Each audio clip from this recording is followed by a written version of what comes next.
Hey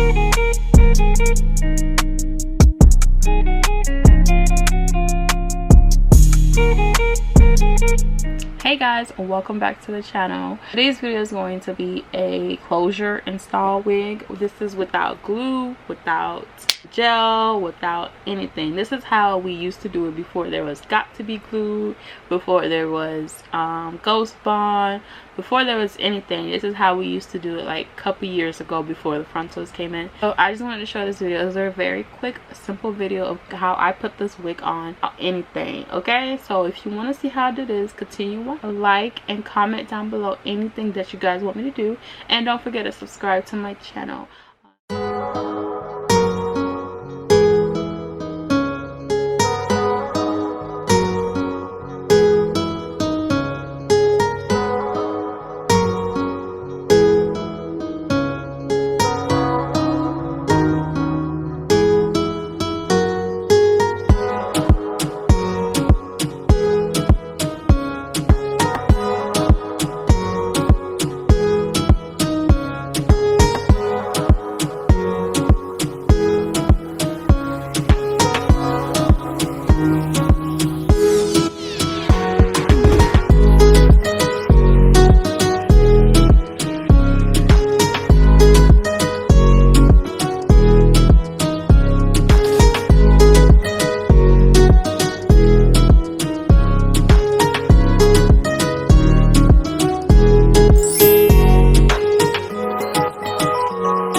This is all I do to the wig to like be out, and I like to just do this to give it a little bit volume, you know.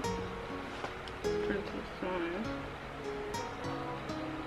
Stiff wear. I like it like this. Like, I don't like it too big. I don't like it. Some people like it bigger. You can make it bigger, but when it dries, baby, when this hair dries, it get bigger. You just gotta know how to tame it. If you keep making it big like how I'm gonna do, it's gonna get even bigger. I feel like I like to rock it like this all the time. I like now for the lace and stuff like that and the baby hairs, usually you put a band. Now I put like plenty of bands on this and it was too tight, but I know what I'm doing wrong. But usually you'll put a band, or I usually use the black got to be glued, and I'm gonna flip it for you guys, and I just flip it over and you see where my closure is, and I'm gonna put it and lay it down. You see how I have some fake baby hairs here, but I really don't like, I don't do baby hairs. I don't do stuff like that, especially when it comes to closures and stuff like that. We ain't gonna do no baby hairs right now, okay?